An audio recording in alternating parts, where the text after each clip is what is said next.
What's up, family? It's Cass Sports again. Back for another afternoon with my people. Now, as usual, before I get started, let me give a shout out to the JBT community. Just Boxing Talk. We're a group of people that just love to talk boxing. And we're always looking for others to join us. And you don't have to have a podcast or a channel or anything like that. The only requirement is you just have to love to talk boxing. That's all. BN Boxing News. Tim Layton is back into the building. Salute BN Boxing News and Tim Layton. Good to see you, Tim Layton. Must have been busy working. Welcome to another episode of Cass Sports, the History Channel. This is the Thursday afternoon edition. How was everybody this afternoon? Ready for the fights tonight? I know I am. I'm going to go over them briefly. Now, I know you've been hearing a lot about them all weekend, especially today, as you're in and out of the chats. But guess what? You haven't heard the Cass Sports version yet. So I'm going to go over them today, just briefly. That's all. And the topic, you see the title of the show is From Prospect to Hall of Fame. We're going to look at the levels that a boxer goes through in his career. Prospect, contender, world champion, Hall of Fame. And then we're going to talk about gatekeepers and journeymen. And what's the difference between a gatekeeper and a journeyman? We're going to talk about that later on. I used to think it was the same thing, but it's not. There is a difference.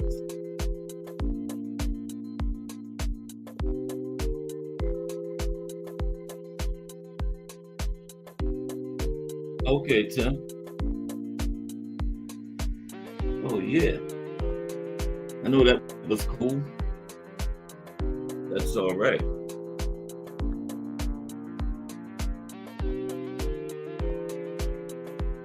Yeah, that's what we're going to do today. And we got the fights tonight. We're going to talk about those in a very few minutes. But everybody Thursday going all right. I'm excited about the fights tonight. I wish we could have Thursday night fights every week. You know, that would be great. But you can't get everything.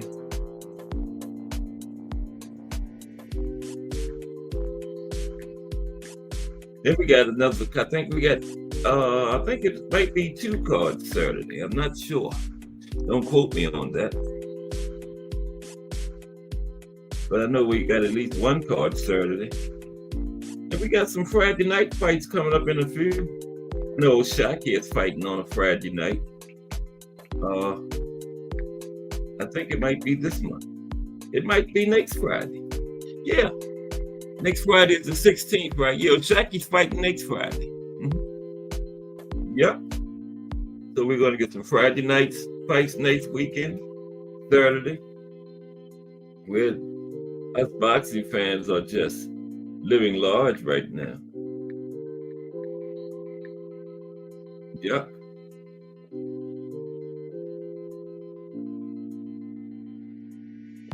Oh, yeah. Cass Sports, the History Channel. Got something good for you each and every day.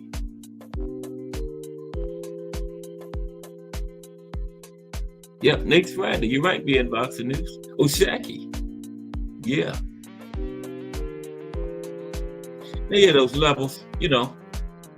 Everybody don't reach every level, but everybody starts at the prospect level, you know. Then you go to contender.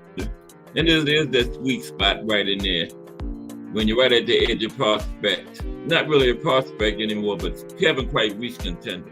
That's why I think Keyshawn is at right now, you know. Because back in the day, man, you 11 fights. You would never be co-main be the co-main event on any card. You had to get up like 20 fights in the old days, but nowadays they push these guys so fast. And that's how boxing is today. So 9 fights. He's the co-main event on a card. Wow. But that's how it is. Remo, hashtag JBT, hashtag let's talk fashion. Yes, I'm trying, Remo, Yeah, man, and take care of your producers. They're on top of the game. They deserve that raise. Take care of them. You got to pay for what you get, man, and you get all that good work, so it's worth it. Remo, hashtag JBT, hashtag let's talk fashion. Yesterday was Wednesday. Got another fire episode. I just can't wait till the fights. Which Teofimo will show up? Is it going to be the Teofimo that fought Loma or dominated Josh Taylor? Or the Teofimo that lost to George Kambosos? Or the Do I Still Got It Teofimo? Is that one going to show up? It's going to be interesting. And I love this fight for Keyshawn. Jose Pedraza has been around the block a few times. He's seen everything and fought everybody. He'll give Keyshawn some good needed work. Good fight. Like the way they moving him. Should get a unanimous decision out of it though. But it's definitely not Pedraza's first rodeo, that's for sure. Love it. And we only got a few hours now. I think it's like 6:30 or something. Something like that. When I go off, we have like 2 hours. ESPN. ESPN Plus and ESPN, yeah. Nah. Teofimo and Jermaine Ortiz definitely ain't no pay-per-view. No way. If they were pay-per-view, then I just wouldn't be watching it. Nah. But a good fight, but not pay-per-view. We still waiting on the face of boxing to tell us what he's gonna do. And Boots, the GOAT, the same 3 names I keep saying we're waiting on, to get back in there this year. It's coming. Boots would love to get back in there, but he can't find anybody to get in there with him. Eddie Hearn stands in the ring Saturday and says Conor Benn is willing to face the top names at welterweight. Then a couple days later, he's talking about Tank, a lightweight. Come on, Eddie. What kind of time y'all on, man? Why you calling out a guy 2 weight classes below you? That's weak. That is weak. You got a man with a title in your division just dying for somebody to challenge him. You're gonna call out a guy 2 weight classes below you. Bruce Gas, Boxing, Jazz, and more in the building. But I thought that was very weak because Eddie said Saturday Conor Benn one of the top names at welterweight. Then within a week's time, he's calling out a guy 2 weight classes below him. A guy that fights at welterweight. That's ridiculous. I mean, these people in boxing nowadays are shameless, man. Go up, not down. You're gonna call out somebody not in your weight class. Call out somebody above you. But I don't have no doubt the Tank would go up there and knock him out.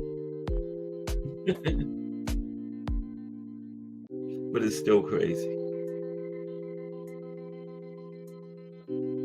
I've been on here all week bragging about Eddie and Conor. Said they want the top names at welterweight. Maybe we'll get Boots and Conor Benn. And then the next day yesterday, he's calling out Tank. Little Tank. 135 pounds. And you fight at 147. That's boxing today, though. But we love it. I don't want to see that, though. I don't want to see Bud and Canelo.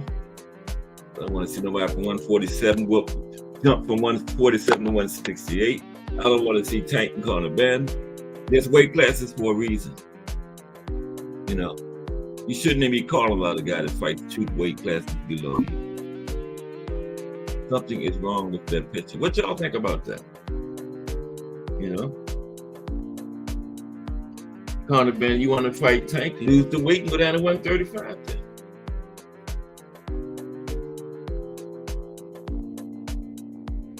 Okay, Bruce Gas. Glad you're on board, bro. Enjoyed those posts the last couple of days. The one Sugar Ray, you know, I was at that fight. And then the one about Emma Griffin's birthday was, I believe it was yesterday. Or the day before, yeah. No, yesterday was the one about Jake LaMotta and Sugar Ray Robinson. The last 3 days been fire, yeah. The fight that Jake LaMotta won. Sugar Ray Robinson's first loss, yeah, that was fire. Yeah, over there on Bruce Gas's. What are those fire, putting out history every day over there, too, Bruce Gas. You know, the Sugar Ray Robinson and Jake LaMotta yesterday. Yeah, enjoyed reading about that stuff. But I'm glad you're listening. Glad you're listening. Keep me on my P's and Q's. Know I got a boxing historian like Bruce Gas in here listening. Yeah, salute to Bruce Gas.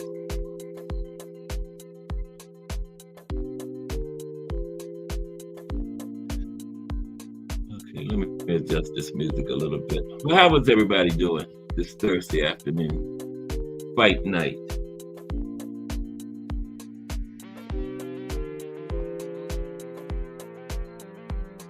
Feels strange saying it. Thursday, fight night. But that's what it is. Hotel Primo.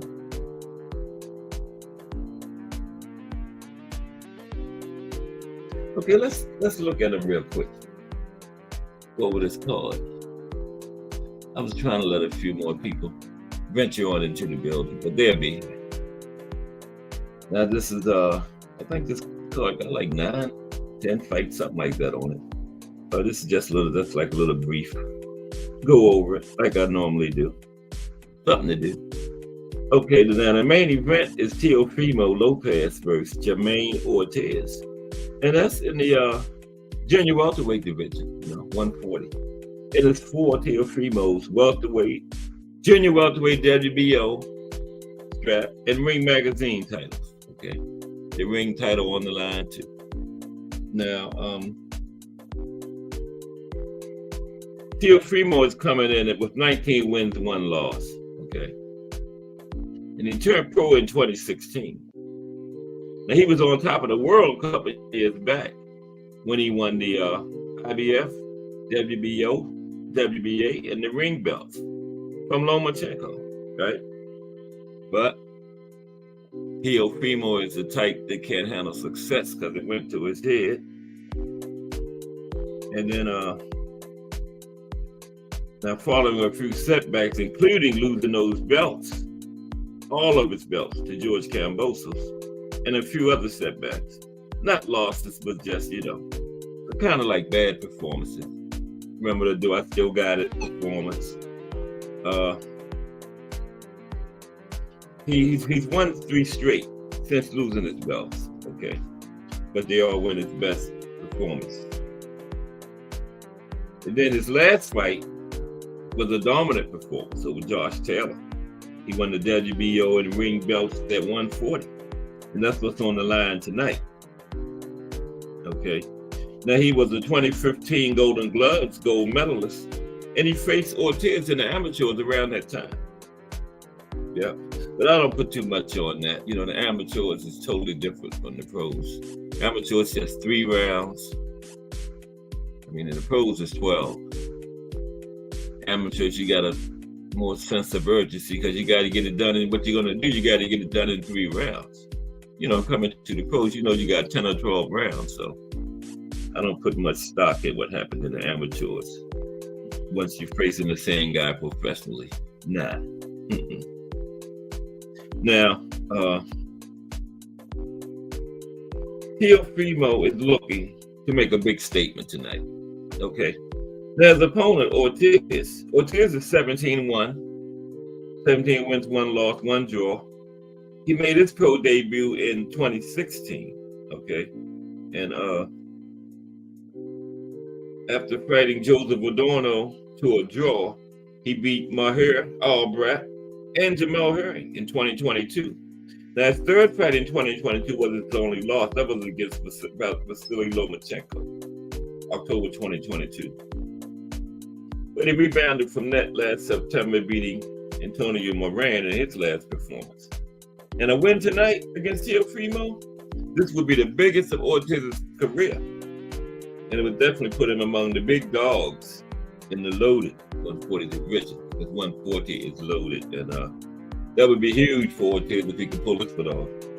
Yeah. Now, the co-main is Keyshawn Davis versus Jose Pedraza. Love this fight for Keyshawn. This is in the 135 division, 10 rounds. I think Keyshawn I think this is like his second 10 rounds. Now, Keyshawn was a 2020 Olympian. Came out of it with the silver medals. That means you lost to the gold medalist. Wasn't that Andy Cruz? Now, Keyshawn is 9-0, right? He turned pro in 2021. 24 years old. 6 of his 9 wins is by knockout. Okay. Now, his last fight was a no contest against Mahir Albrecht. It was in October. Now, it was initially called a majority decision for Davis, right? But it was changed to a no contest after Davis got suspended for marijuana. Okay. His opponent is Pedraza is a 2009 world champion silver medalist in the amateurs. Okay. He's 29 wins, 5 losses, 1 draw. Turned pro in 2011. Nickname is Sniper. Beat Andre Klimov in 2016 for the IBF Super Featherweight title. Lost that to the face of boxing, Gervonta Davis, in 2017. Then he beat Ray Beltran in 2018 for the WBO lightweight title. So he is a 2-time champion.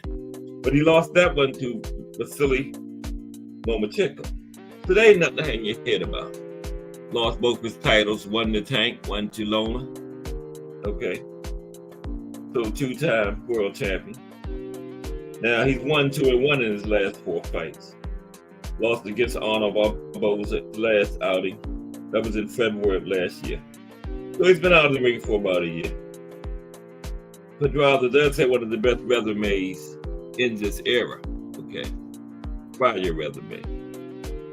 Then we got George Acosta going over against Renee Tellez, Giron, 135.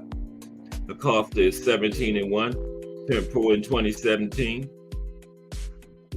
His only loss was against Ruben Torres in 2019, and since then he's won 10 straight. His last fight was a decision in December against Richard Medina. And Melez is 18-3. He turned pro in 2015. Okay. And 2-2 in his last 4 fights. But his last fight was a win, TKO in December against Diego Andrade Galvez. Then we got Abdullah Mason in action tonight. Promising young prospect. Okay. He's fighting Benjamin Gurmel, 140, junior welterweight. Now, Abdullah comes in 11 wins, no losses. Turned pro in 2021, 19 years old. He's won all but 2 of his fights by stoppage. Okay. His last fight was a TKO in 2 rounds. Brutal, vicious knockout against Jose Cardenas. That was in November. Gurmel is 8-0-3, so somebody's got to go in that one. He turned pro in 2019, 31 years old. Yeah, started late. 31 years old with 11 fights. And he last fought in July. He had a draw with Dante Strayhorn, excuse me. The Rise Podcast in the building. Salute to the Rise Podcast in the building. Our anchor leg, 9 o'clock nightly. Closes the door and turns out the lights for the JBT. Installed though, the Rise Podcast. Did y'all see that show last night? Fire, man. I was hanging on every word. I forgot the guy's name. I'm gonna get it though. Yeah. Full of boxing knowledge. That was right up my alley. Fire show. Y'all didn't see that one? You need to go back and look at it because it was on fire. But salute to the Rise Podcast. Just going over this card real quick and who's on it. We got Charlie Sheehy versus Abdel Sauceda. That's in the lightweight division, 135. Sheehy is 18-0. He turned pro in 2021. 25 years old. Won all but 3 of his fights by knockout. His last fight was a decision in November against Jesus Vasquez Jr. Okay. Then we got his opponent is Sauceda. He's 12-3, and he turned pro in 2016. 2-2 in his last 4 fights. Now his last fight, he was on a 2-fight losing streak. He ended in July last year. He beat Tyler Tomlin by knockout. Damn, nickname is Gallo Negro. Wow. Gallo Negro. That's his nickname. Very interesting. The next fight, Javier Martinez versus Raul Salomon. This is at middleweight. And it's the division Devin Haney fight in middleweight. Oh, you just walk around that division. Okay. Yeah, 160. Martinez is 9-0, turned pro in 2020. And won in the last 2 fights. Last fight was in November. He got a knockout against Isaiah Wise. Salomon is 12-2. He turned pro in 2020. Couple of young. I told you, Top Rank got a lot of young fighters, man. They know how to sign the talent, but when they get them, they don't do much with. They don't know how to develop them, but they know how to get them. The card is loaded down with their young stars.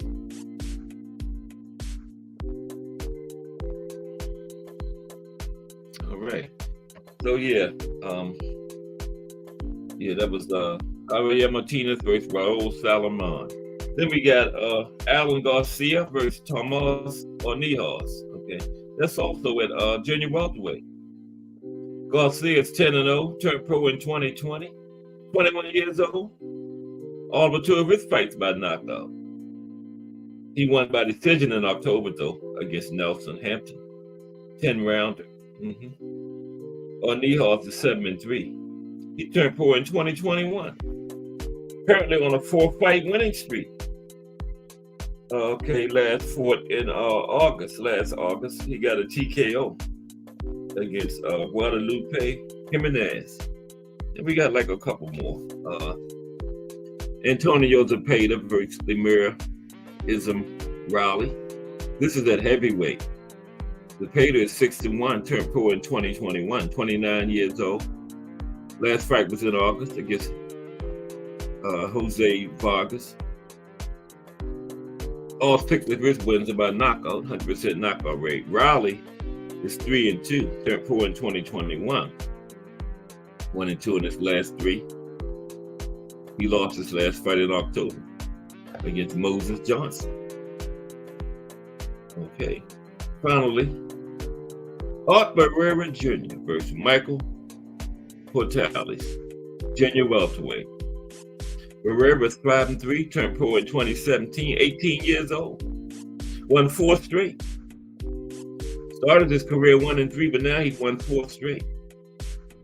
Won by points in last fight was in January 2022. Been out the ring for a while. He won by points against Daniel Kaminsky. And his opponent, Portales, is 3-2-1.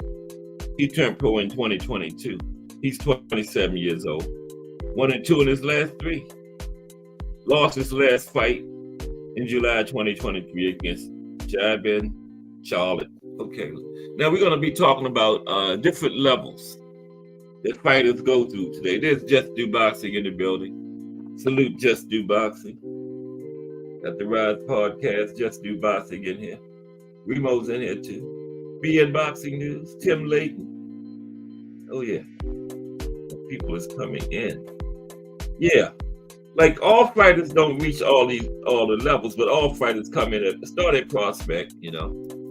Then most of them reach contenders level. Then it's world championship. Everybody don't get that far. Then of course after the world championship you retire, and if you fit the bill, you go to the Hall of Fame. Then I'm also going to talk about gatekeepers and journeymen. And what's the difference? I used to think they were the same thing, but there's a difference between a gatekeeper and a journeyman. And we're going to talk about that later on before I get out of here today. There's Al Booger. Salute, Al Booger. What's happening, bro? How you doing this Thursday afternoon? Everybody ready for the fights tonight? I think we only got a couple more hours. Yeah. After I go off, we had like 2 hours. I'm ready. ESPN Plus and ESPN. Like I was saying earlier, if it was pay-per-view, I wouldn't be watching it because Teofimo and Jermaine Ortiz ain't no paper. Now, either one of them fighting the face of boxing would be pay-per-view. But this ain't the face of boxing. Teofimo versus Jermaine Ortiz. ESPN Plus and ESPN, where they belong at. Okay. Lonnie Lee, hashtag JBT, is in the building. Lonnie Lee is off work and on his way home. At one of them red lights, then caught it. Got all the way to the last one yesterday before he got caught. Which one got you today, Lonnie? The first one? No, yet one of them listening. Hope you enjoy the show today. Let's talk about these prospects first. Okay. And then I'm just going to give a list of 10 prospects, a little summary of them. And it's not like when I did the judges and the referees and trainers, it's not like best 10 or any kind of best to worst or top 10, just 10 good prospects, that's all. Okay. So, you know, I can't list every prospect, and I'm not saying these are the best 10, just 10 solid prospects. But anyway, what is a prospect anyway, right? Now, to me, okay, Jose Diaz, salute, bro. How are you? Good to see you. Jose Diaz in the building. All right. Welcome to Cast Sports, Jose Diaz, the History Channel. You know, we touch on all things boxing here. Because I know, like, we're looking forward to tonight is the part we love the most when they get in there and mix it up. But there's a lot more to boxing than just 2 guys getting in the ring mixing it up, or 2 women. That's where I come in at. I touch on the other things, like promotional companies, sanctioning bodies, types of punches, footwork, sparring, you know. Oh, I try to explain every aspect of our sport. Okay, but welcome it. Salute Jose Diaz, everybody. Hope you enjoy the show, Jose. Okay, now prospect. This is what I think a prospect is. Prospects are skilled young fighters having potential as they gain more experience. Now, they are usually 25 years or younger. They don't have to be. You can have 30-year-old prospects, but usually 25 years or younger. Usually not in anybody's top 15, you know, by any governing body's top 15 or anything. And they normally have fewer than 20 fights. Okay. And they're usually fighting at the level of, I'd say 6 to 10 rounds. You know, getting ready to move up to contenders level, but you know, some prospects are still at prospect when they move to 10 rounds. But they have not yet faced any top contenders or anything yet, right? Now, like I said, keep in mind, prospects don't have to be young, but mostly they are, you know. Now, here are some key prospects. I mean, some top 10, not the top 10 prospects, but some. some top prospects in the game. Okay. First one is Keyshawn Davis. I still consider him a prospect, you know. He fit the bill. Under 25. He haven't faced any top 10 contenders yet. You know, fighting a 10-rounder tonight. He's right there, you know, at the edge of prospect. Maybe going to contender soon. Okay. But he's one of my prospects. Now he's 9-0, 6 knockouts. There's an amateur. Keyshawn won a silver medal in the 2019 Pan American Games, the 2019 World Championships, and he got silver in the 2020 Summer Olympics. Now, he calls himself the businessman. Now, he made his pro debut on February 27, 2021. Tonight, he's fighting his biggest name opponent to date, right, in his young career. Former two-time world champion Jose Pedraza. Now, Keyshawn is no doubt one of boxing's top prospects. And the way boxing is run in this era, he's not far from the level of contender. Okay, Keyshawn Davis. Oh yeah, he's on there, Jose. Andy is definitely on here. No doubt. No doubt.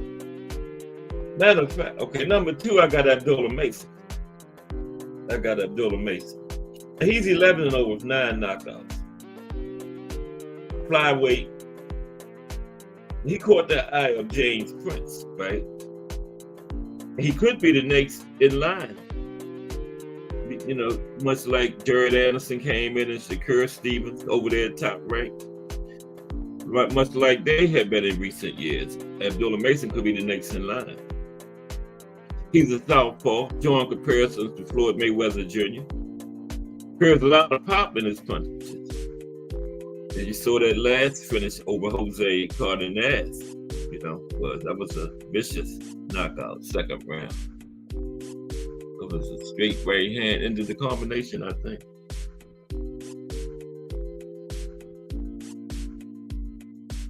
Yeah, we ready, Jose. Yeah, I like you, Jose. Jose is interacting in the chat. Everything is. Appreciate you, Jose Diaz. Okay, and Abdullah is a southpaw. He has drawn comparisons to Floyd Mayweather. Like I said, he curves a lot of pop, and he is well poised to develop into a superstar status in the years ahead. Right? He stopped his last 5 opponents. Like I was saying, his last one was the knocked out Jose Cardenas in the second round. Okay, Jose, here we go. Jose Diaz. My third one is Andy Cruz. Okay. Andy is 2-0 with 1 knockout. They got him on the fast track. He's a decorated amateur with wins over Keyshawn Davis. Now he's transferred his success to the pro game, where in 2023 he had 2 considerable wins. One over Juan Carlos Burgos. His first opponent had 45 pro fights. Okay, and he went up against the guy in his debut fight. They had 45 fights. Okay, and then his second, and he got him in I think he won a decision over him. Then his second fight was against Giovanni Straffon, who had 32 fights. So Andy Cruz's first 2 fights were against opponents who had a combined 77 fights. That's unheard of. The prospect coming into the game, his first 2 fights were against guys that had combined 77 fights, and he won both of them. Stopped his second fight was a 3rd round stoppage. Okay. Now his promoter match group is moving him at a speed not too different from the way Loma was moving. He came in the game, remember? Yeah. Because it's for a good reason. Because Cruz also has a Olympic gold medal to go 3 world championships in the amateurs, right? Now we've also seen fellow Cuban boxer David Morrell pass his way through the pro ranks in a short time to cross over and be great and move through the ranks even faster than David Morrell has. Okay, and you know what see what David doing? David has an interim belt already. I think he's at 9 fights. Yeah. I believe David's at 9 or 10. I'm not sure. Yeah. Okay. Now next is Floyd Schofield. No, Bruce Carrington is next. Bruce Carrington, Choo is next up of the prospects. Bruce Choo Carrington. Okay. He has a record of 10-0 with 6 knockouts. He's rapidly rising up the 226-pound ranking. And judging by the way he's performing, he will be a handful once he gets to the contender level. Okay.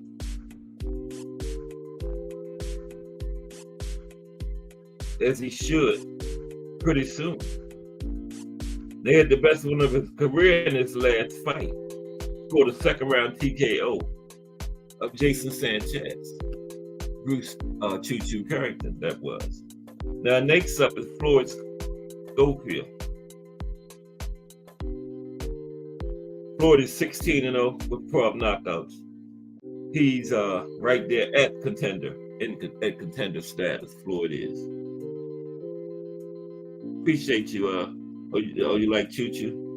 Floyd Jose Diaz. Appreciate you. Floyd Schofield is next. 16-0, 12 knockouts. A big puncher, lightweight division, better known as Kid Austin. They should make that big jump in 2024 to contender. Okay.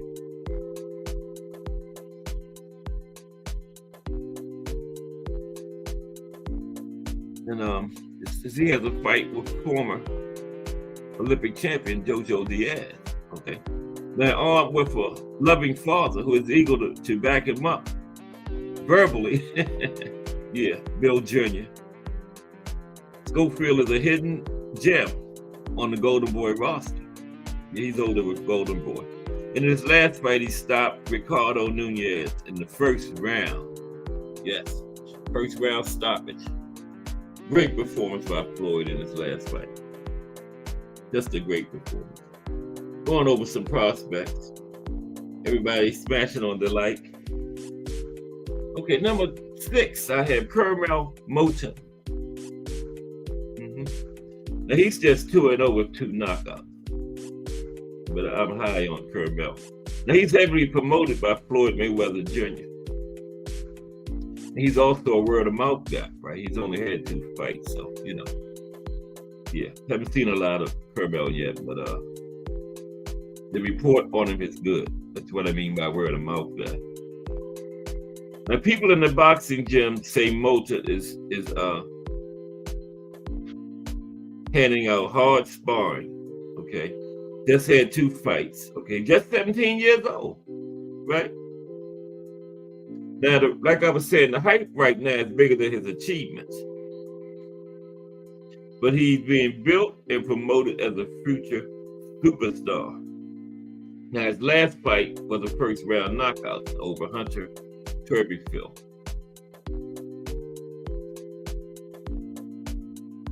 Everybody doing all right this Thursday afternoon. We got the fights coming up tonight. My wife off work, so I'm gonna have a good meal. I ain't gotta watch the fight, eating oodles or noodles.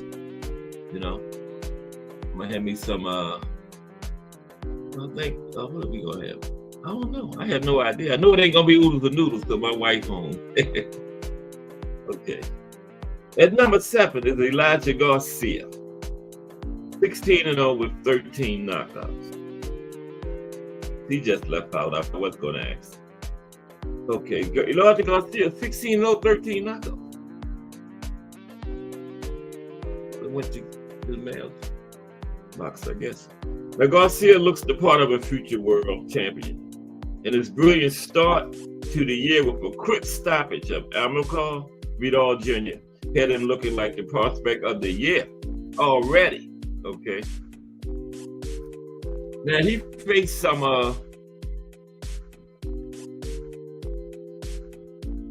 shakier evenings on bigger cards as Kevin Segago gave him a stern test. And Jose Resendez landed a lot of clean shots on him. He's a southpaw, middleweight, is promising. But he also showed he's young. He's only 20 years old and still growing, you know, because he was in some, he gets hit some, but he's young, still growing, right? Now, his last fight was a TKO of Armando Resendez in September. Okay. Hey, Miss Cass, you back in here? Oh, he went out. I went to the store or something, I don't know. Okay, next is Richard Torres Jr. Wait a minute, did I give you Elijah's record? Yeah, 16-0, 13 knockouts. Okay, Elijah Garcia. Let me see what's going on in the chat.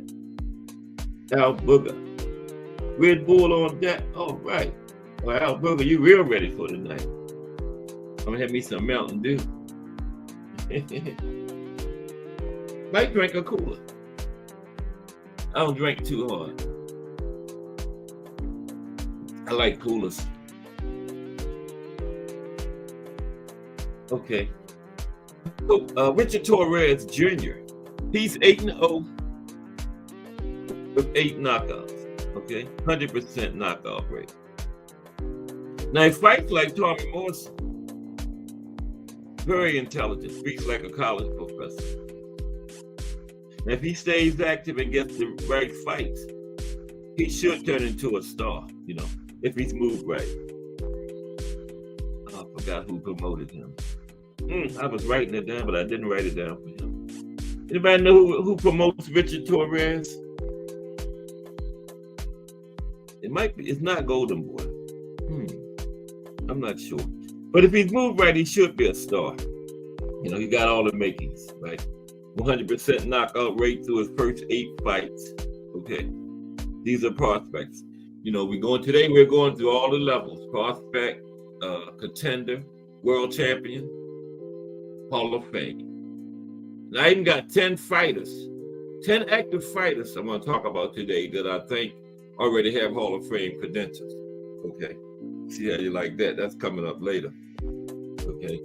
10 active fighters are still fighting that I think already have Hall of Fame credentials. We're getting to that. That's later. Good show today. Okay. There's Aunt McQueen. Oh, Top Rank. Thank you, Aunt McQueen. When I asked that question, I was going to say, I wish Aunt McQueen was in there. He was in there. He's a warrior. Thank you, Aunt. Yeah. I sure was. When I asked the question about Richard's promoter, I was thinking, I wish Aunt McQueen was in here because he wouldn't know. And he wasn't in here. Top Rank. Thank you, Aunt McQueen. Okay, yeah, Richard Torres is promoted by Top Rank. So, damn. Man, that's not good news. Because he's got to be moved right, man, in Top Rank. Like I was saying yesterday, they get the young talent, but I don't know. Yeah. But so far, he has a 100% knockout rate, so looking good. Richard Torres. I believe I'm still on Richard. Richard, yeah. Yeah, practically he could be a star. Likeable guy, you know. One of the feel-good stories in boxing. He's a third-generation boxer, too. Right? Carrying on legacy. You know, with his father in his corner. Yep. Torres Jr. needs better opposition this year, though. Okay, need to step it up. His last fight was an 8th round TKO of Curtis Harper. Yeah, I remember that one. Now, number 9 on my prospect list is Darrell Valsant. Okay, he's 10-0, 8 knockouts. He's got a pretty good knockout rate early too. 10-0. There's Miss Cass right there. What we having for dinner, Miss Cass? You probably can't hear. He's way back there. I got it. I'm in my new office.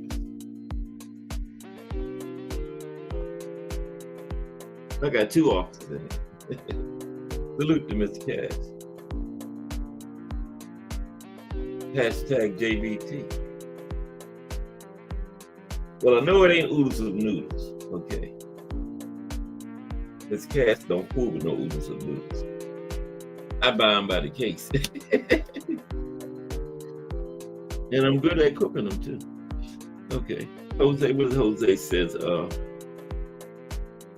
got a 140 coming from Cuba. Okay. Also look at Tellez. Okay. All right. Jose. Jarrell Brown saying 10-8 knockouts. Okay. Violent and skilled. He was a 2021 Olympian. Represented Haiti. Okay. And weaponizes his talent in the ring. Now, only seasoned veterans have gone the distance with him. And he looks like a very near future middleweight contender. I'm talking very near future. And he's just 21 years old. I'm talking about maybe later on this year, okay? And he's 10-0, only 21. His last fight was a first-round knockout of Alan Ferreira Jablonski. Why don't these guys just have two names, man? Now, if he said Alan Jablonski, yeah. But anyway, it's all good. It's all good. People can have as many names as they want to have. I got 3. Okay. And number 10 on my prospect list is Najee Lopez. Okay. Najee Lopez. He also got a very good knockout rate, girl. 9-0, 8 knockouts. Only one person that went the distance with Najee. Now he has it all. Okay. Intelligence, power, and skill, very skillful. Okay. Now he moved from heavyweight down to light heavyweight, right? And he's stopping veteran journeymen who normally go rounds with other experienced fighters with a lot more experience than him. He's stopping the same guys, right? Okay. He defeated Alex Duran in his 3rd fight and Christopher Brooker in less than a minute. Okay. He is special. His last fight was a 3rd-round knockout of Yeldo Di Pester. Okay. Now, then the next step after prospect, if you make it past prospect, of course, it's contender. Oh, look at y'all see that in the chat, don't you? See that, don't you? Miss Cash, hashtag JBT. We having steak tonight. Steak tonight. Okay, Sports gonna be eating steak watching the fight. Drinking my cooler. Life is good.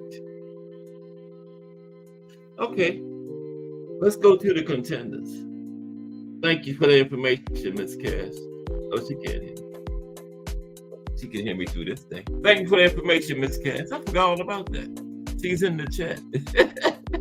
How about she can't hear me? Wow. She's back in the bedroom. But she can hear me through this thing. Okay. Now, contenders. Okay. What is the contender then? Just went over the prospects. This is what I think a contender is. Anyway. Thomas Hill in the building. Thomas Hill, hashtag JBT, the mayor of YouTube Boxing. And he's a member of the JBT now. Did y'all know that? The mayor of YouTube Boxing is a member of the Just Boxing Talk community. The one and only Thomas Hill. And he's in the building right now. What's up, T Hill? How you doing this afternoon, bro? This is the From Prospect to Hall of Fame show. Going through the levels. You missed Prospect, but we're at the 2nd level, contender. Wait a minute, did I say what's up, Mike Rhyme? Didn't see you come in the door, bro. Mike Rhyme in the building.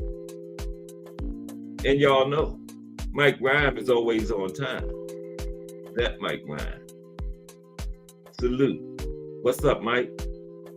How are you today, bro? Glad to have you aboard. Did I tell y'all I'm having steak tonight for the fights?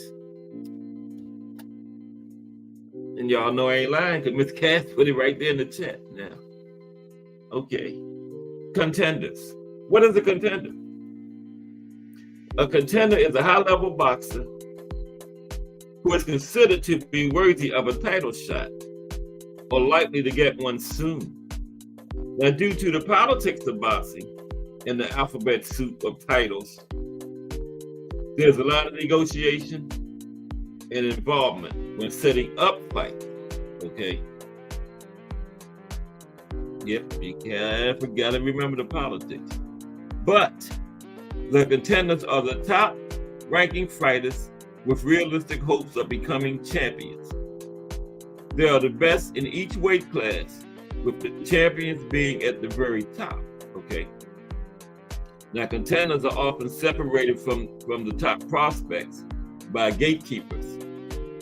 You know, fighters who may not currently be in contention, but still prove a tough opponent and give a boxer the chance to gain notoriety and prestige.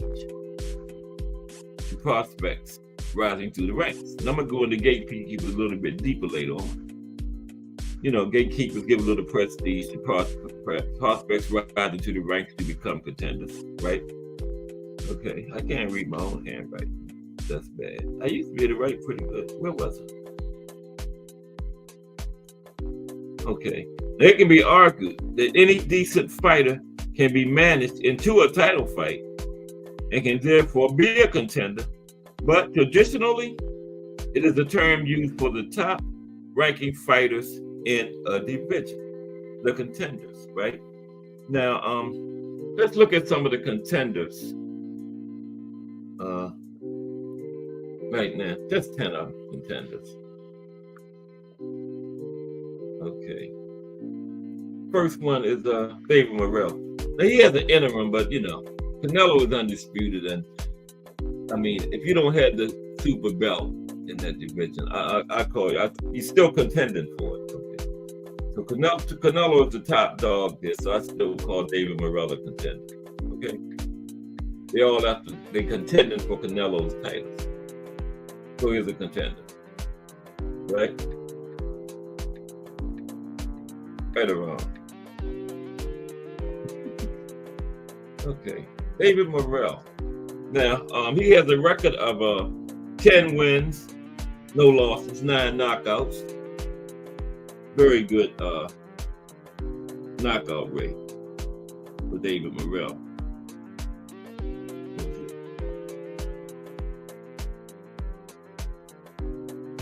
Yeah, she be in and out, Thomas Hill. She don't never pay attention to people in the chat talking to her. Yeah. Say hi to Thomas Hill, Miss Cass. She's still in here. Yeah, David Morrell is a Cuban professional boxer, right? He, like I said, he has the WBA regular. I knew he has the WBA regular at super middleweight, right? And had it since 2021. Now, as an amateur, he won gold medals at the 2017 Youth World Championships and the 2017 Cuban National Championships. Okay. He'll bypass the contenders level eventually, no doubt. David Morrell will. Ain't no doubt in my mind. Now, he made his professional debut on August 28, 2019. Got a first round knockout in his first fight. Okay. And he won, like I said, he won the WBA interim title. Well, I thought he has the regular title.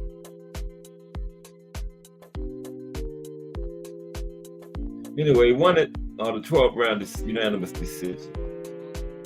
Okay.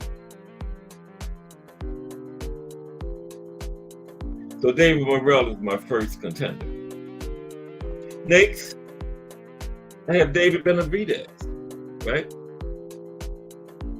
Record of 28-0, 24 knockouts. David Benavidez. Excuse me for 1 second.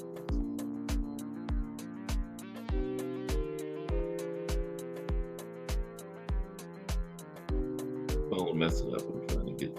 get the chat in the phone, but I can't get it. I'll be right with you. We're on David Benavidez, by the way, for the next contender.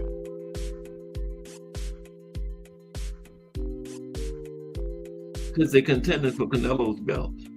Okay, there we go. I got the chat back up. I had lost it for a minute there. Want to keep track of what y'all talking about. In case I want to chime in. What the likes looking like real quick. Oh, like my picture of the Hall of Fame. Likes looking good.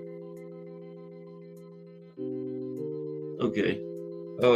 Yeah, David Benavidez is my second contender on the list. Like I said, he's 28-0, 24 knockouts. David is.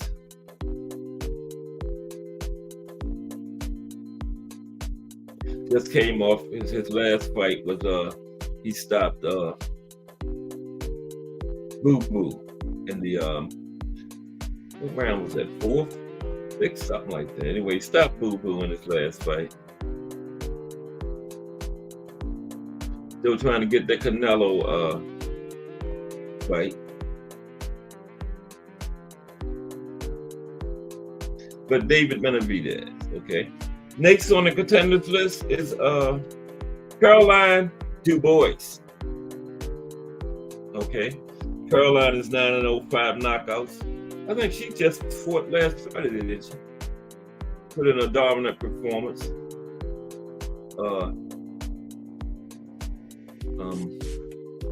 Unanimous decision.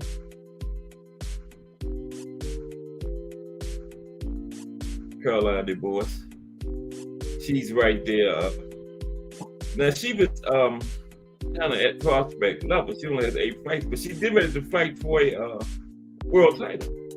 So, you know, you got to call her a prospect. I mean, a contender, right? I just cannot get everything to work right, man. Give me Christmas. Here we go. Here with me.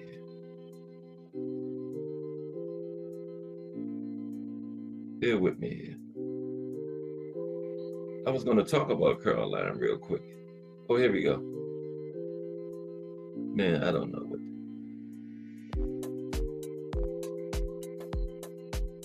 Bear with me for 1 minute, please.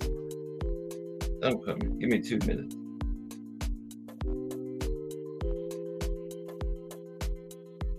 This thing been working all day.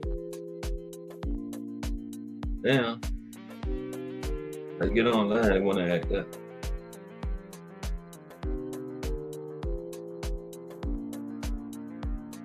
I'll try it one more time. I'm giving up.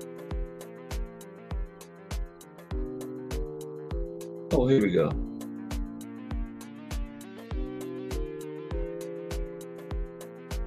Yeah, there we go. Yeah, I wanted to talk about Caroline real quick for a minute. Caroline Dubois, because she's on my list of contenders. Okay, now she's 8-0 with 5 knockouts, right? Jose says, we sent Benavidez contract. No answer. Okay, Jose. All right. He's gonna give y'all one. Just bear with Jose. Now, Caroline is she's the younger sister of heavyweight boxer Daniel Dubois, right? And she's forging her own impressive path in the women's game. She won all 3 of her fights last year. And she stormed to the top of the women's lightweight division, lightning fast fashion. So she's a force to be reckoned with. Trying to get in there with Felicia Baumgartner, Daphne Pursoon, Katie Taylor, Chantel Cameron. She was chasing Katie. I think Katie done dropped a few belts now, though. It all depends on how they move Caroline. Okay. Now the next prospect is Joshua Buatsi. Okay. Joshua was also in action Saturday. He put himself in line for a shot at the winner of Beterbiev and Revolve. Okay, he fights in the light heavyweight division. Has a record of 18 wins, no losses, 13 by knockout. British boxer.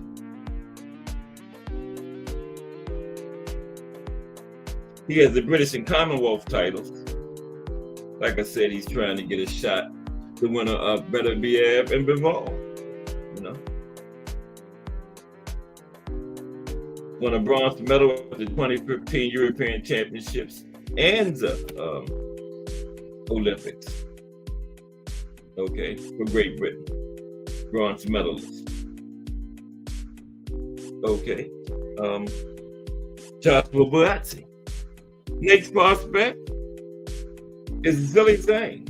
Okay, Zhilei Zhang is 26-1 with 21 knockouts. I don't know who beat him. That's a tough out there. Really, he's in the heavyweight division. We'd love to get a shot at the winner of Fury and Usyk.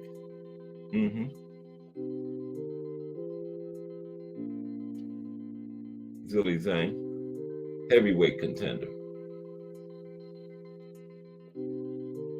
Chinese professional boxer. He has held the WBO interim strap since 2023, last year. Won bronze medals at the 2007-2009 World Championships. Got the silver medal, 2008 Olympics. Okay. All in the super heavyweight division. Now, as of January of 2024, he's ranked as the third best active heavyweight by Ring Magazine. Okay. Zhilei Zhang. Next on my contenders list is Carlos Adames. Promising middleweight. Wait a minute. Yeah. No, junior middleweight, right? Carlos Adames is a junior middleweight, yeah. And Carlos has a record of 23 wins, 1 loss. 18 by way of knockout. Carlos Adames. Man, I'm going to enjoy myself tonight. Fights on, a big fat juicy steak. Wee! Yeah, sports living large over here, y'all. Living large.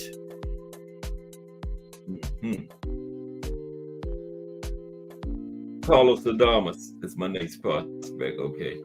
Now he's had the WBC interim. It's called Carlos is at middleweight, right? Yeah. Held the interim title since 2022. Y'all help me out here, man.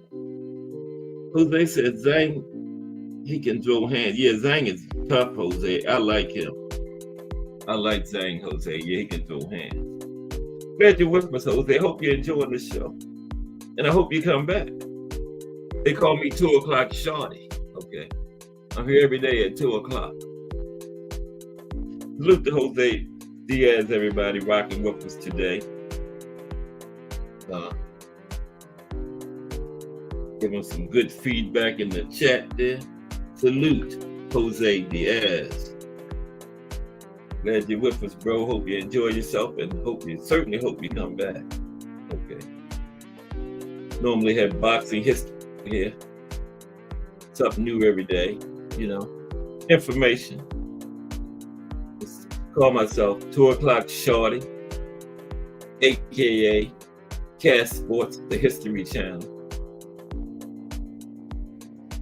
Eating steak tonight, watching the fight. Okay, next on my prospects list is Mario Barrios. Yes, Mario. Okay. Yeah, Aunt McQueen said Zhang is serious. Yeah, I got Mario on here because Mario wants to smoke, and Mario is 28-2, 18 knockouts, only 2 losses. Tank and Keith Thurman. Okay, nothing to hang your head about. And he has 28-2, 18 knockouts. You know, one loss to the face of boxing, and the other one to a former unified world champion. Wasn't Keith unified? I believe he was.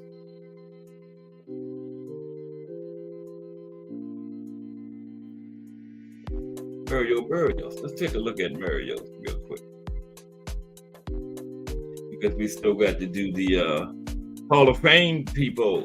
I got a list of the champions too. I got a list of active fighters that I believe already has Hall of Fame credentials. Let me see what y'all think about that. I got time. It's only 4:00.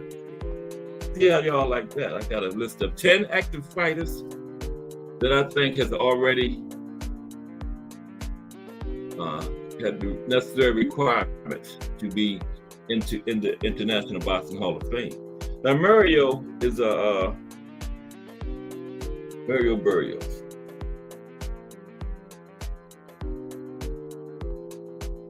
I lost my place. Running my mouth. Here we go. American professional boxer. Had the WBA regular championship from 2019 to 2021. Is that the one he lost to Tank, right? That was at super lightweight. Now, in October 2021, he was ranked as the world's 9th best active super lightweight by Ring Magazine. Okay. Yeah. That was Mario. Okay, next on my contenders list is William Zepeda. Okay. William is 29-0 with 25 knockouts. That's not too bad of a knockout rate. 29-0. All but 4 of his fights have been by stoppage. Yeah, it's not too bad. Not a Tank or a Wilder or a Better Biev type knockout rate, but not bad, you know. Yeah, William Zepeda, and a 135, I believe. I think, I don't know. I focus more on, getting into the weeds of boxing instead of like weight divisions and what promotional company with and stuff like that, you know. I'm not too good with that kind of thing. I'm more into the history part, stuff like that, you know. Boxing styles and, you know, that kind of, that part of the sport. Yeah. He's a Mexican boxer. Used to have the WBA Continental Americas title. William Zepeda. I got 2 more. My next contender is Robson Sensacial. I think that man been cheated out of 2 championships, man. I thought he beat Oscar Valdez, and I thought he beat Navarrete, but you know, you can call it a draw. If I was the judge, I would have gave Sensacial a nod. But Navarrete did have the belt, so you know, you can't be mad about it. But Sensacial has 17 wins, 2 losses, 1 draw. Not a knockout puncher. He has 8 knockouts. Yeah, Sensacial. I'm doing the champions after this too. Yeah, but it's a champion and all that. And Robson is from Brazil. I get about too many boxers from Brazil, but that's where Robson is from. Brazil. He's fought for the title, fought for 3 titles and came up short all 3 times. I think the only one that really beat him was Shakur when he went for that one. But Valdez and Valdez was souped up on sweet tea, and I think Sensacial still beat him. You know, yeah, that was in 2021, I believe. It might have been later than that, but he is an Olympic gold medalist. Okay, Boston. And a contender, I believe he's at 130. And my last contender of the 10 is Lewis Neary at 122. I think Lewis is getting ready to go up against the monster, I think. And Lewis is 35 wins, 1 loss, 27 knockouts. Lewis Neary. Okay. Let me look at Lewis real quick, and then we're gonna jump into the champions. Because time just flies when you're having fun. Now, when you're at work and stuff like that, time don't fly like this. You know.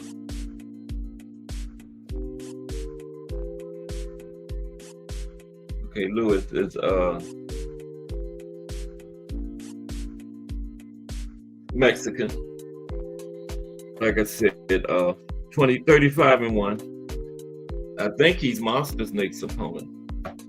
Okay, let's go in. Okay, now the next step after, you prospect, contender, next step, if you make it, and everybody don't make it this far, is world champion. Okay, world champion. Now, what is a champion? Okay, this is what I think a champion is. A champion is what refers to a boxer who currently holds a recognized title in their weight division, right? And they have successfully won and defended the championship belt against other contenders. Now, the champion is considered the reigning title holder in their weight class and is recognized as the top boxer in their division. Now, I went through each weight class, and if I had to, now a lot of weight classes aren't undisputed, and you have 2 or 3 champions. I just went by the super champion, and the ones that have more than one, the different sanctioning bodies have different champions. I picked out the ones that I would pick as champion in that division. Okay. Now at heavyweight, my champion is Tyson Fury. 34 wins, no losses, 1 draw, 24 knockouts. Okay, at light heavyweight, no, cruiserweight. Did I do cruiserweight? Yeah, cruiserweight. Chris William Smith, 19 and 1, 13 knockouts. Now, light heavyweight, Dimitri Bivol, 22 wins, no losses, 11 knockouts. Dimitri would be my champion at light heavyweight. Super middleweight, if you're undisputed, you're on my list. Canelo Alvarez, 60 wins, 2 losses, 2 ties, 39 knockouts. That 2 losses is got an asterisk by that for me, because I would say at least 5. At least 5 losses. So take 3 wins away. I would have 57-5, 2 draws. But not to take away from me. He's still my champion at super middleweight. Now at middleweight, Janibek, 15 wins, no losses, 10 knockouts. At junior middleweight, Jermell Charlo, 35 wins, 2 losses, 1 draw, 19 knockouts. Oh, he had to draw with Brian Castano, right? I was trying to figure out who did Mel have a draw with. Yeah. Welterweight, of course, Terrence Crawford. The boots is breathing down his neck, but I got to give it to Bud, man. He was just undisputed. So, yeah. So, Terrence Crawford at 147, 40-0, 31 knockouts. At junior welterweight, Subriel Matias, 20 wins, 1 loss, 20 knockouts. I gotta go in and see who beat Matias too. At lightweight, Gervonta Davis, 29 wins, no losses, 27 knockouts. He does have a WBA, right? I thought he was trying to give it to him. Yeah, they gave it to him. So yeah, he's eligible. He has the belt. Now at junior lightweight, O'Shaquie Foster, 21 wins, 2 losses, 12 knockouts. And O'Shaquie is fighting next Friday. We got Friday night fights next week. Yep. Friday night fights. Hey, Thomas Hill, they didn't have any pro box last night, did they? remember we was on the in the texting last night. You said they had pro box. I thought you did. I couldn't find any pro box. Did they have it? I couldn't find it. Okay, at what is this? Oh, featherweight 126. Rafael Espinoza, 24 wins, no losses, 20 knockouts. He just took Robisi's title last year. At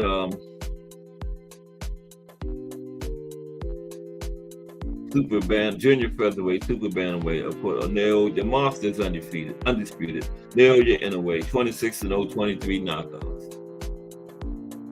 At bantamweight, Alejandro Santiago, 28 wins, 3 losses, 5 draws. Wow, 14 knockouts. That's a lot of draws.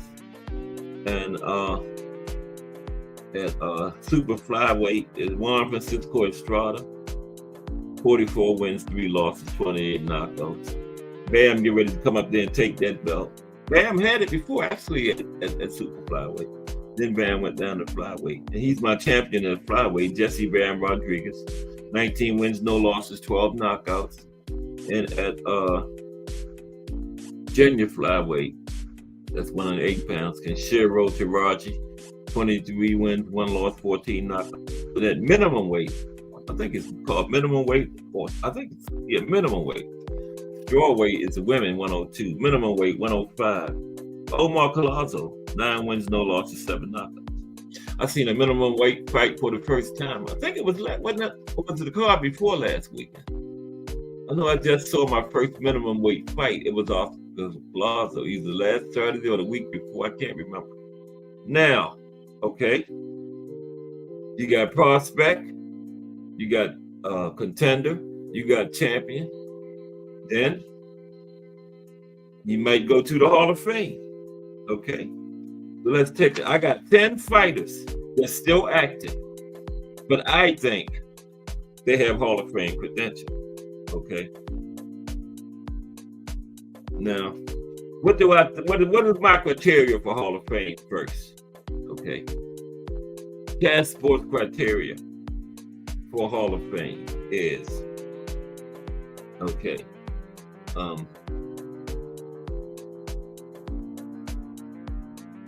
Who you fought? Okay. Titles won. Longevity, dominance, the nature of how you won, you know, showing great skill and or guts, okay? And significant career-defining wins, right? Significant career-defining wins. Other factors should include like record-breaking achievements. You know, for example, like Wilfred Benitez is the youngest champion ever win a title at 17, right? Mike Tyson is the youngest heavyweight at 20. You know, those are would be my criteria. Review. Who you fought, titles won, longevity, dominance, the nature of how you won, you know, showing great skill and or guts, significant career-defining wins. Other factors should include record-breaking achievements. For example, you know, like Benitez was the youngest ever champion. Mike Tyson, youngest heavyweight champion. D for the win in the building. What's up, D for the win? This was the Prospect, the Hall of Fame show. We done defined prospect, listed some prospects, contender, listed some contenders, champion, listed some champions. And now I got a list of fighters that's still currently fighting that I think have already have Hall of Fame credentials. These 10 people, they still fighting. No, y'all not gonna agree with it. But this just, I think these 10 fighters I'm getting ready to name are already Hall of Fame worthy. Okay. You know who number 1 is, of course. Number 1 is Canelo. Canelo Alvarez is number 1. Okay. Undisputed. How many multiple division world champion? Yeah. Canelo is first ballot Hall of Fame. Okay. Number 2, Deontay Wilder. Okay, let me know what y'all think. Number 2 is Deontay Wilder. Okay, I think he is already Hall of Fame Wilder. I mean, worthy. How many years straight did he hold that heavyweight title? I think that does it right there. Was it like 10 years or something? Can't remember. But I'm ready to find out. Oh no, wait a minute. Deontay Wilder, how many years did he hold the I think it was like 10 years or something. He was champion straight. That puts him in the Hall of Fame for me. Because I can only remember one other person that held the heavyweight title for 10 years straight, and that was Joe Louis. Okay. And that's some big company to be in. So yeah. Number 2 is Deontay Wilder for me. Oh, here we go. He held the heavyweight title from but there was a certain amount of fights he won. 2015 to 2020.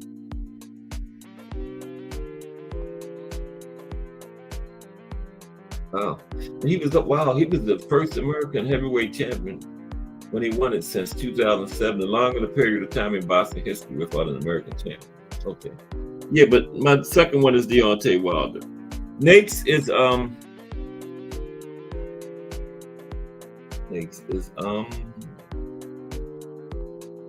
Terrence Crawford, 2-time undisputed. You know, only 2 men have done it, and 4 overall because 2 women have also done it. Okay, yeah, I think Terrence Crawford has the credentials to go into the Hall of Fame right now today. Okay, number 4, Naoya Inoue, same thing, 2 divisions undisputed. Y'all think that puts them 2 in? Just being, you know, I mean, the 4-belt era. 2 division undisputed. Okay. Number 5, the GOAT, Clarissa Shields. Okay. 2-time undisputed in the 4-belt era. Number 6, Katie Taylor. 2-time undisputed in the 4-belt era. Excuse me for a second. I'm on number 7. By the way. Number 7, Amanda Serrano. Yeah, I got a couple women on here. Yeah, Amanda Serrano. I think she's Hall of Fame worthy already. She has the record for the champion in the second, number 2 for the most divisions being champion in it, 7. She's right behind Manning. 7-division world champion. Okay. She got the longevity.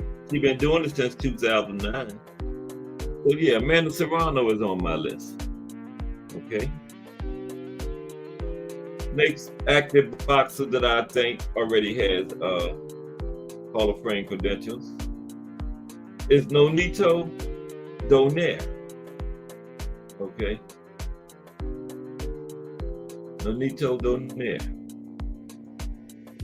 Why?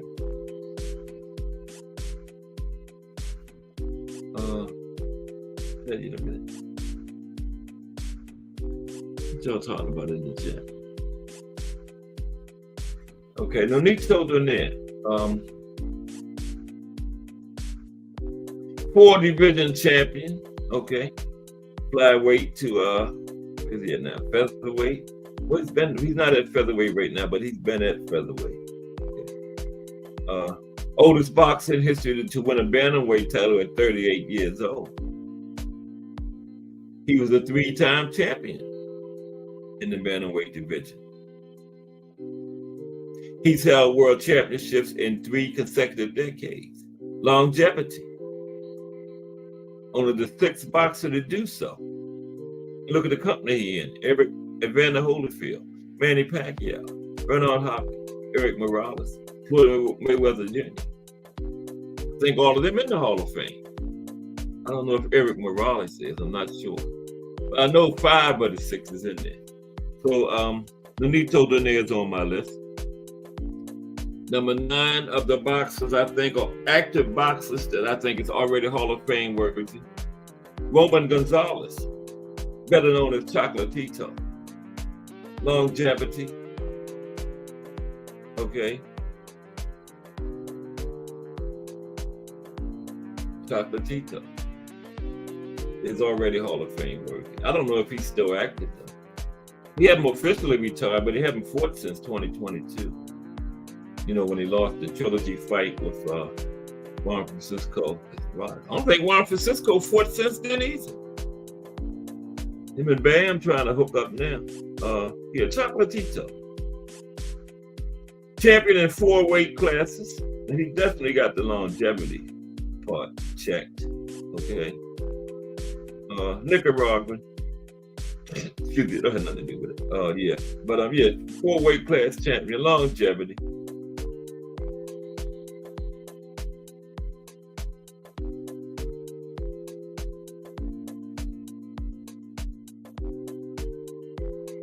He's ranked as the world's best super flyweight for 2 years. At one time in his career, he was ranked by the Ring Magazine and ESPN as the world's active boxer.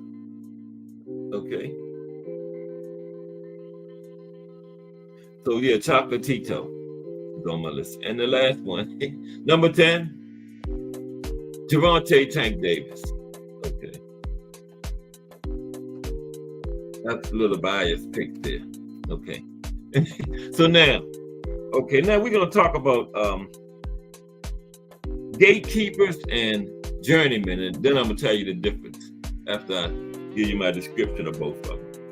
I used to think they were the same thing, but no, it's the difference between a gatekeeper and a journeyman, okay? Now, a gatekeeper, this is what I think a gatekeeper is, right? Okay. Jose Diaz, salute, bro. Jose Diaz to stay with us the whole time. I appreciate you, bro. I hope this don't be your last time, Jose. Appreciate having you. Hope you're enjoying the show, bro. But a gatekeeper is a skillful and well-regarded fighter, but one who does not have the popularity or brilliance. And a title. Let's start. Drink of water. Where's my water? I was trying to rush because it's getting late, but I got time. Slow down, Cass. Okay. That was good. I'm trying to hurry up and fights, get in that steak, get the sizzling. For those who came in late, Miss Cass cooking steak tonight for the fights, by the way. Thank you very much. Okay, a gatekeeper. A gatekeeper is a skillful and well-regarded fighter, but one who does not have the popularity or brilliance of a title contender. They are considered to be a cut above most journeymen. A gatekeeper will often have an impressive record in terms of wins versus losses, but will have a difficult time getting people behind them, and especially obtaining promotion. They are often seen as a stepping stone for potential title contenders. You know, just like people trying to get to title contenders. Like prospects at the end of prospectum, you may go to title contender. Is that a word, prospectum? Okay. But anyway, gatekeepers are often seen as the stepping stone for potential title contenders to prove their work against. Okay. Also, many gatekeepers are former champions, you know? So, here's 5 examples of some former gatekeepers. Ernie Shavers, or former or active gatekeeper. Ernie Shavers, Yordanis Ugas, Danny Garcia, Chris Arreola, Felix Verdejo. Okay. Now, journeyman. Okay. Then I'm going to tell you the difference, what I think the difference is. Journeyman. First. What my lights look like. Ooh, the usual, hitting up round 20. William Old School Rand, what's up, bro? What you got up work early, old school? You missed the show, man. This was the Prospect, the Hall of Fame show. I done talked about prospects, contenders, champions. I made a list of 10 active fighters that I think already got Hall of Fame credentials. And now I'm talking about gatekeeper and journeyman and tell you the difference, my difference. But I haven't described journeyman yet. But William Old School Rand in the building. What's up, old school? Salute. Welcome aboard Cast Sports, the History Channel. Got one more episode this week. These numbers go up and down. Is Ernest Johnson in here? Oh, that's Ernest Shavers. Yeah, Ernest Shavers. Yeah, I think Ali said Ernest Shavers was the hardest he ever been hit, Jose. Yeah, you were right about that. Yeah, I believe it was Ernest Shavers. Ali said that's the hardest he ever been hit. Was by Ernest Shavers. Yeah. Okay, now journeyman. Getting up into the day. A journeyman is a journeyman is a fighter who has adequate skill, but is not of the caliber of a contender or a gatekeeper. Journeymen typically serve as opponents for young up-and-coming prospects and will often step in on short notice should a scheduled fighter get injured or be otherwise unavailable for a fight. Now, while no match for contenders, journeymen may still have a winning record against less skilled fighters. Now, here's a quote this former world champion made about a journeyman. He said, "Journeymen are the foundation of boxing. Journeymen make boxing. You give me 10 guys that are journeymen, and I give you 15 guys that the journeymen made champions." Nate Campbell, former IBF and WBC world champion, said that. Okay, now what's the difference between a journeyman and a gatekeeper? Okay. Did something just happen? Like everybody left. But what's the difference between a journeyman and a gatekeeper? A journeyman will generally be a fighter with a lot of experience, generally older, who while a decent test no longer possesses too much in the way of a threat. They generally never amounted to much. Now, a gatekeeper is a fighter just a couple of steps below the top level, who separates the decent from the good fighters in the division, okay? He'll provide a stern test to any youngsters who face him. Gatekeepers are generally former contenders, champions, or just former top fighters from the division. Gatekeepers will only really be beaten by the top elite or top contenders in the division. Okay, that's the difference, you know. Journeymen are older fighters, a lot of experience, a decent test, but no longer possesses too much of a threat.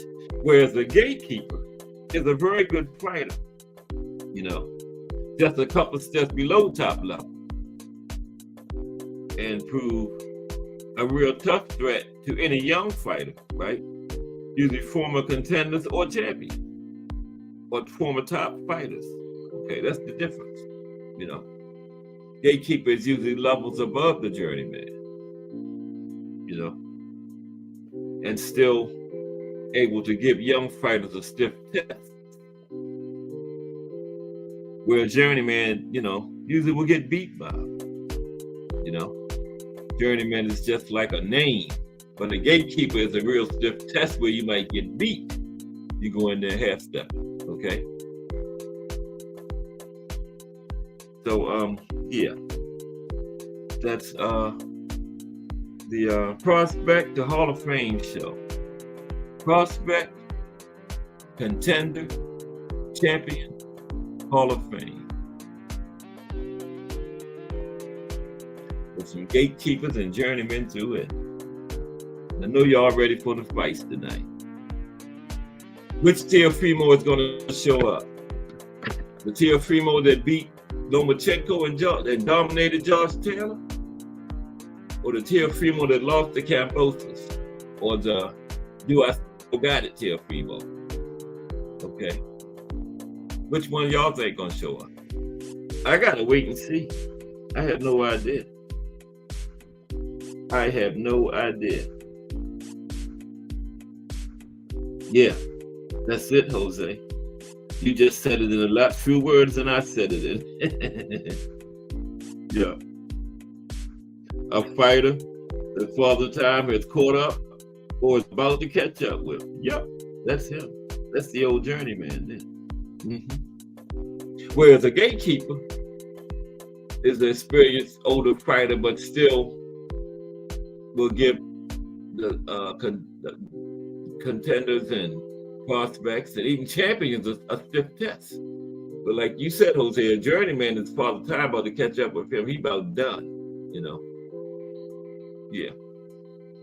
Yep. Good point, Jose. Yeah. What y'all think about tonight? I got to see what T.O.'s in there first, you know.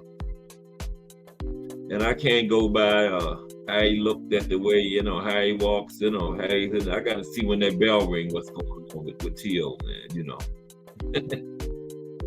Now, Keyshawn and Jose, I love that fight for Keyshawn because Jose Pedraza has fought everybody, man. Jose got that Oscar-type resume, man. Oscar-type resume. Seen it all. Been around the block a few times. And that's a good step-up test for Keyshawn, okay?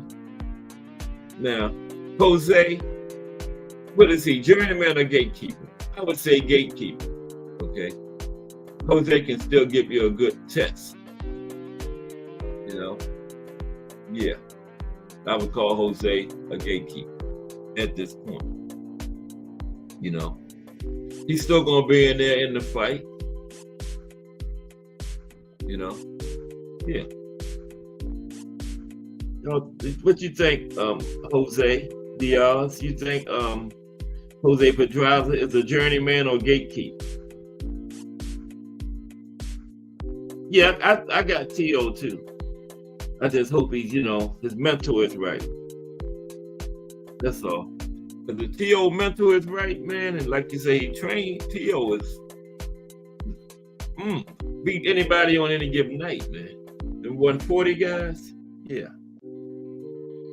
I would like to see the T.O. that fought Josh Taylor fight Matias. That would be a good fight, man. T.O. come in there like that against Matias, yeah. Give Matias a run for his money. T.O. got that power too, you know. Okay, you say gate, yeah. Keeper, yeah. That's what I have to say, Jose, yeah. Gatekeeper, yeah. But we don't have long. But it start like 6:30 or something, I think. It's like 9 fights altogether. And I think what they usually put the lower ones, the preliminaries on YouTube, right? I don't know the ESPN portion who that's to start with. I don't know how Top Rank gonna do it tonight, but I'm gonna see it. I'm gonna eat my steak watching all of them. Yeah. That's true, Jose. You get hurt. Yeah. You gotta watch that. Like Ali, Sugar Ray, all them stayed too late, you know? Stayed too late. You gotta know when to get out of it, especially boxing. You know how the other sports, they stay late, but boxing can be dangerous staying overtime. Like, look what happened to Ali.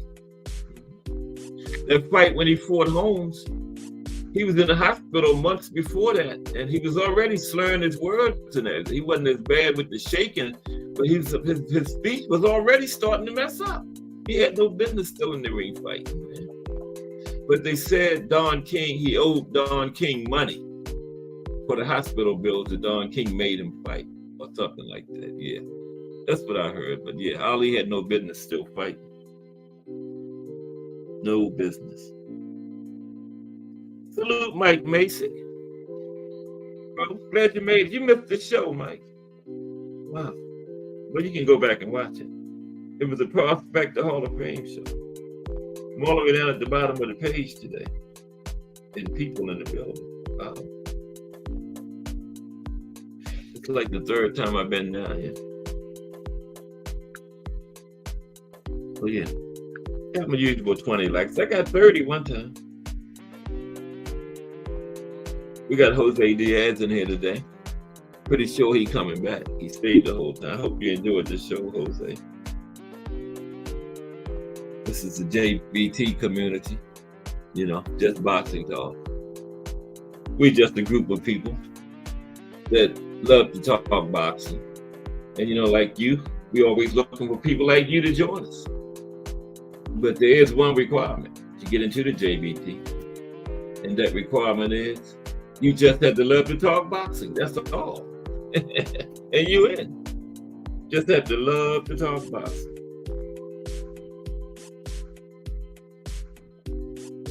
Larry Holmes, yeah, I like Larry too. Larry had that jab, man. Yeah. That left jab. Long left jab.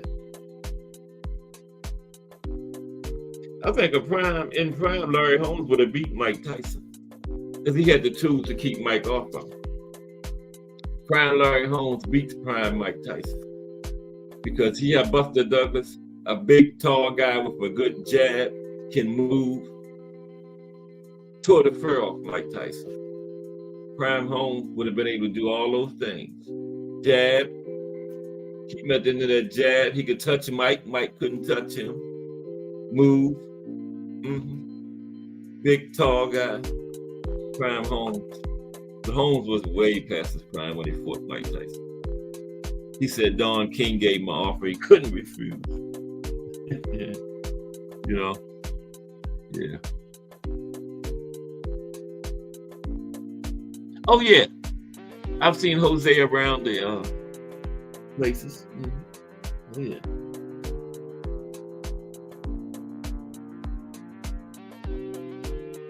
Okay, yeah. Jose. Yeah. I can understand that. You like to move Andy May going up there with Bozy in Philly. I'd love that. You love that move, Jose? Andy Cruz up there with Bozy in Philly in the Boots gym. Well, it's Bozy's gym. I call it the Boots gym, but it's the Bozy gym, really. You know. Yeah, but I love that for Andy, man. Yeah. Yeah. Yeah, Larry Holmes is, man. He just came along right behind the golden era of heavyweights, you know, Ali and Frazier and Foreman and Ellis and Shavers, and you know, the 70s was just, that was the heavyweight era. And Holmes came along right behind them. Now, Holmes would have been like the 90s or something like that, or now, he would have been a standout. But he just came behind so many great heavyweights, you know. That's why he's so underrated, Jose. It's just the time, you know, time he came in. Yeah. And, you know, people were spoiled, you know, at that time, after watching all them great heavyweights. We expected every decade to be like that. Like the first entire fight I watched was the Thriller in Manila, Ali Frazier 3. So then you can imagine when I saw some other fights, I was kind of disappointed because I thought every fight was going to be like that. Two guys almost killing each other in the ring, right? And I was like, oh yeah, this is what boxing is about, yeah. And then when every fight wasn't like that, it was like a letdown for me because that was my first exposure to it. First whole fight I watched was Ali Frazier 3, and that was one of the greatest fights of all time. Just happened to be my first one. And I'm looking for every fight to be like that, you know. After like round 10, I don't know how they kept coming out there, man.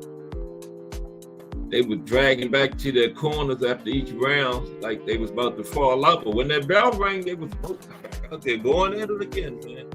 Till 14, Frazier couldn't make it. And you know, Ali said he wasn't coming out for 15 either. Frazier threw his towel in first.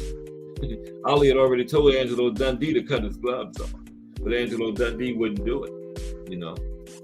Yeah, he said he couldn't make another round.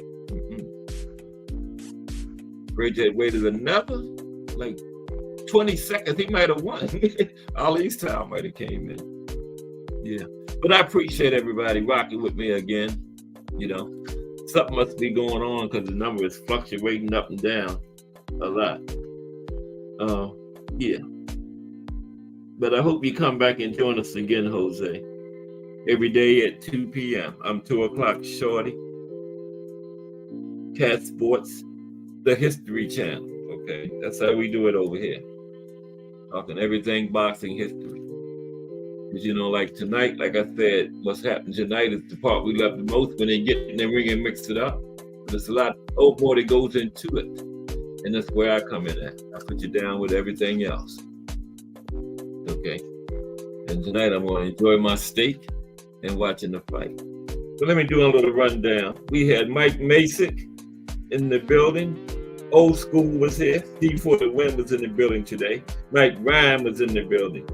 Thomas Hill, hashtag JBT. The mayor of YouTube Boxing was in the building. Miss Cash, hashtag JBT was in the building. She's going to be getting on them steaks soon. Aunt McQueen. Oh, wait a minute. Attentive Aunt McQueen was in the building. Jose Diaz was in the building. Enjoyed having him. I hope he don't make it his last time. Salute to Jose Diaz, everybody. Lonnie Lee, hashtag JBT was in the building. Al Booger was in the building. Just Do Boxing was in the building. Appreciate that, brother. Big time established channel. Always support me 1,000%. And the Rise Podcast was in the building. Another big time established channel that's behind Cat Sports 1,000%. Appreciate you, Rise Podcast. Bruce Gas, Boxing, Jazz, and more. Another good established channel. And if you like boxing history, you can get it over there with Bruce Gas too. Remo, hashtag JBT, hashtag Let's Talk Fashion.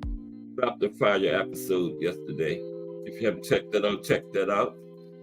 And Remo, pay your producers because they're giving you fire shows and fire advice.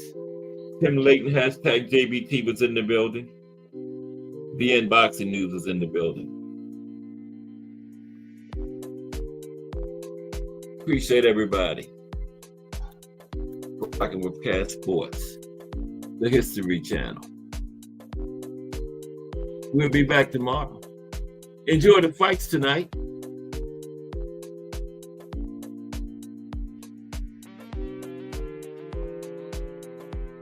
I'm enjoying mine.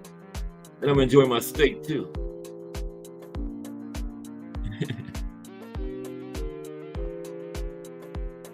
Everybody have a great day. Cat Sports. I'm outie.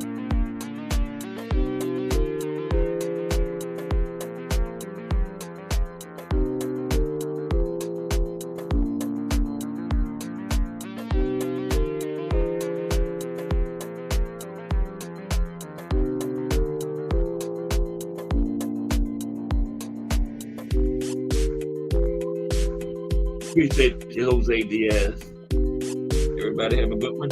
Enjoy the fight. See y'all tomorrow.